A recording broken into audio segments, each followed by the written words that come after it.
В эфире программа «Актуальное интервью». В студии работает Марфирина Алексеева. Приветствую. Северный форум – международная неправительственная организация, объединяющая глав северных регионов. Форум рассматривает как инструмент расширения неполитического диалога между губернаторами северных регионов из разных стран, руководителями муниципалитетов и организаций. В марте в городе Нью-Дели в Индии состоялись мероприятия Северного форума. Как прошли мероприятия, в которых приняли участие делегации из наших регионов Северного форума, в том числе внушительные делегация из Якутии, мы сегодня и поговорим. Наш гость в студии Владимир Васильев, директор Северного форума. Владимир Николаевич, здравствуйте. Добрый день. Расскажите, пожалуйста, подробнее про деятельность Северного форума. Какие приоритетные направления для работы видит форум? Да, но сейчас Северный форум является, надо сказать, единственной международной организацией Арктики, штаб-квартира которой расположена на территории Российской Федерации. Это, конечно, достаточно уникальное положение. И после начала украинского конфликта мы стараемся сохранять какой-то диалог в области международного межрегионального сотрудничества в Арктике, но в то же время понимаем, что там все практически остановилось. И в связи с этим наша задача последние 3 года расширить взаимодействие наших российских регионов с дружественными странами, с регионами дружественных стран. И начали из Монголии, провели в 2023 году страновой форум, Северный форум Монголия, который вызвал очень большой интерес. Администрация президента Монголии, побеседовав с нами, сказали: вам открывается зеленый свет, можете работать в Монголии свободно. И опираясь на этот хороший опыт, в 2024 году провели подобный форум также в Харбине в рамках Российско-Китайского экспо. И на этом форуме было много представителей разных стран, которые заявили, что Северный форум является единственной открытой международной организацией Арктики, и это является самой привлекательной частью нашей работы. Конечно же, мы видим, что стратегическими партнерами нашей страны являются, кроме Китая, еще и Индия. Они состоят все вместе и в ШОС, и в БРИКС. И сейчас идет работа по укреплению и расширению связей. Мы наблюдали, анализировали, что мы можем предложить Индии, и увидели, что у них постоянно растет интерес к Арктике. В 2023 году, по-моему, если не ошибаюсь, они приняли свою арктическую стратегию.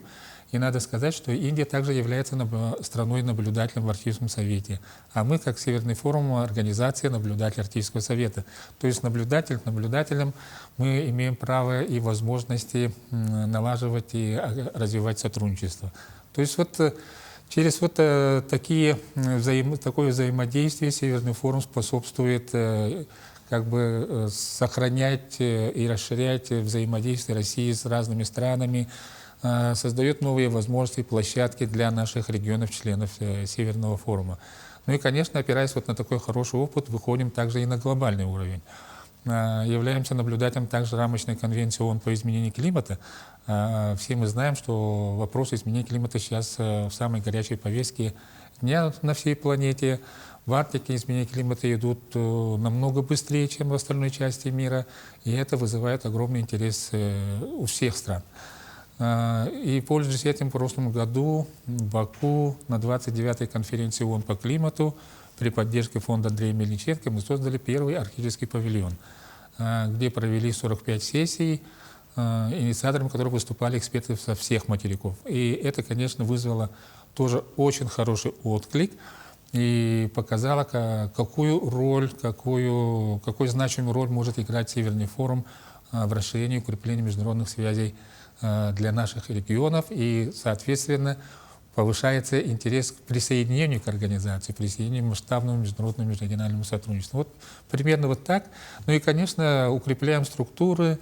Достаточно большое количество компонентов мы создали. Российско-азиатский консорциум арктических исследований, в котором 26 университетов и научных организаций из 4 стран уже состоят. Молодежный Северный форум, молодежное крыло. В прошлом году создали ассоциацию школ Северного форума, куда вошли 5 регионов России и Монголии. То есть смотрим, какие вызовы сейчас имеются в мире, какие интересы у наших регионов могут быть, и стараемся гибко реагировать и создавать новые условия и новые возможности. Вот кратко, если так. Да, очень масштабная работа проделана, действительно. А в чем важность и актуальность прошедшей конференции? Вот давайте вернемся к Индии. Да. И немножко об итогах хотела бы узнать. Да, вот в Индии в прошлом году сюда приезжал один из авторов арктической стратегии Индии, господин Анураг Бисен, на наш форум, Северный форум по устойчивому развитию. И мы с ним консультировались, советовались, что мы можем сделать вместе, Россия и Индия, насколько развитое сотрудничество. Конечно, мы знаем, что Индия и Россия, они больше в оборонной области, там, по полезным ископаемым и так далее, крупным проектам. Но нас интересовало больше, что можем мы сделать на региональном уровне. И, конечно же, имея такой опыт организации страновых форумов, как в Монголии, в Китае, мы предложили подумать над организацией странового форума «Северный форум Индии» в Нью-Дели. И он очень живо откликнулся. И где-то в январе мы достигли договоренности, что в марте проведем вот такое мероприятие. Предполагалось, что мы проведем однодневную конференцию, но индийская сторона оказалась очень сильно заинтересована. Они предложили целый ряд мероприятий, и нам очень хорошо помогли посольство России в Индии, Русский дом, Россотрудничество, которые также предлагали разные мероприятия. Соответственно, мы работали почти неделю. Первый день в Международном фонде Вивекананда, это крупный аналитический центр правительства Индии, наша принимающая сторона, предложили отдельный круглый стол чисто вот Россия, Индия, сотрудничество в Арктике. Были приглашены также профессора из Санкт-Петербургского университета, которые находились в то время и в Индии, и наша делегация Северного форума. И самое интересное, вот индийская сторона хотела послушать нас, без выступления со своей стороны. Они сказали, что впервые в истории, вот после разработки арктической стратегии, они принимают так много крупных экспертов по Арктике именно из России. Состоялся очень такой подробный и хороший диалог, который продолжился уже на следующий день, собственно, на нашей конференции. Уровень участников с индийской стороны был, конечно, очень высок. Был совместный секретарь, Совета национальной безопасности правительства Индии, заместители министров, например, Наукова о земле, бывшие послы Индии в России, крупный ректор крупного университета имени Джавахарлала Неру и так далее, и так далее. И состоялся, конечно, обстоятельный разговор, что мы можем делать вместе, что может интересовать, какое сотрудничество может быть по арктической части. Это, конечно, нас больше интересовало тоже. Конечно, вот взаимодействие Индии и России сейчас на таком не очень большом уровне находится. Даже в области развития туризма мы видим, что в прошлом году всего 23 тысячи туристов из Индии было в России. Очень маленькое количество для такой огромной страны. И поэтому мы с собой еще взяли представителей Российского союза туриндустрии. По результатам подписали соглашение с Международным фондом Вивекананда. С данным фондом подписало соглашение еще проектный офис развития Арктики из Москвы. Российский союз туриндустрии подписал 2 соглашения с ассоциациями индийских туроператоров.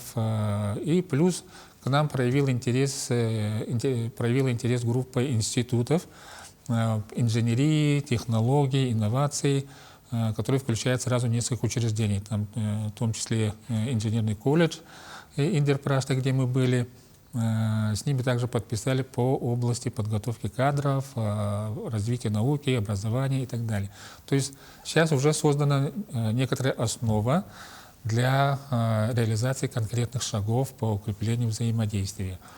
Национальный совет по национальной безопасности, они предложили рассмотреть привлечение индийских штатов в состав Северного форума. Вот эту аналитическую работу сейчас мы вместе с ними проводим.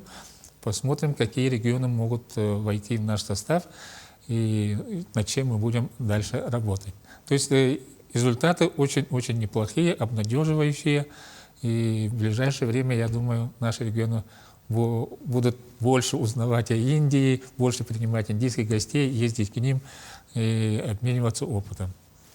А если все-таки более конкретнее, в чем у Индии интерес к Арктике? И есть ли, возможно, какие-то совместные исследовательские работы? И вообще, как форум занимается именно наукой?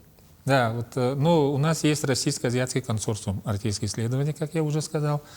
Северо-Восточный федеральный университет, вместе с ним мы создавали в 2022 году. И сейчас обсуждается программа исследований, программа подготовки кадров, организация обменных программ. И в Индии, значит, переговорили с университетом Джавахарлала Неру. Они готовы принимать как студентов, так и преподавателей. В свою очередь они могут направлять и в наши университеты для обучения. Если говорить о интересах с обеих сторон, то, конечно же, транспортно-логистическая система их очень сильно интересует. Участие в инфраструктурных проектах по улучшению морских портов и так далее. Конечно же, вот новый транспортный наземный коридор север-юг через Каспийское море, Иран до Мумбаи, строительство и развитие торговых связей, конечно же, и изменение климата. Это вот то, над чем они работают, но пока вот с Россией совместных научных проектов очень мало. Они больше работали вот до настоящего времени и работают в районе Шпицбергена с Норвегией, вот со скандинавскими странами. Ну и сейчас, увидев наш потенциал вот на Российского азиатского консорциума, скажем, Северного форума, они выразили огромное желание наладить связи и по нашей линии.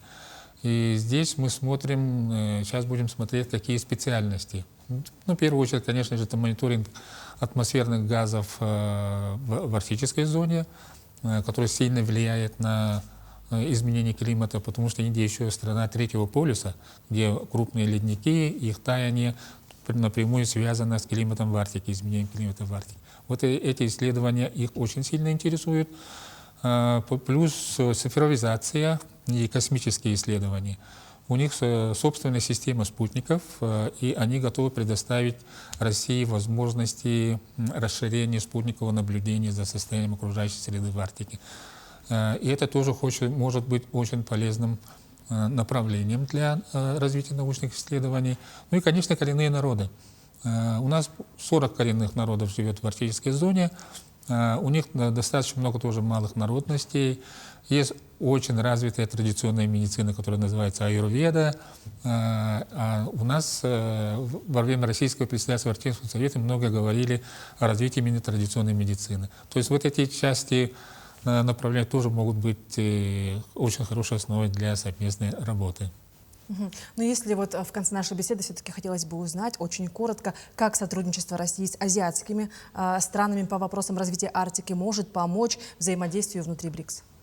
Да, вот сейчас Россия после начала СВО все-таки внесла изменения в свою арктическую стратегию, где появился пункт расширения сотрудничества с неарктическими странами. Конечно, это было не очень одобрительно воспринято западными арктическими странами, но понимаем, что они все уже страны НАТО. Поэтому расширение, привлечение потенциала неарктических стран, особенно в первую очередь азиатских, это Китай, это Индия, ну и когда смотрим и на другие страны, как Индонезия и так далее, может привлечь в систему или в структуру БРИКС больше стран. Потому что открытие возможностей в Арктике, российской Арктике, которая самая большая часть всемирной Арктики, очень привлекательна для них. Они хотят получить как бы свое место в арктических исследованиях и по природным ресурсам также. Спасибо. Ну что ж, Владимир Николаевич, спасибо вам большое за интересную беседу. Я думаю, что об итогах вашей работы мы еще все услышим. Спасибо. Это была программа «Актуальное интервью». Оставайтесь с нами.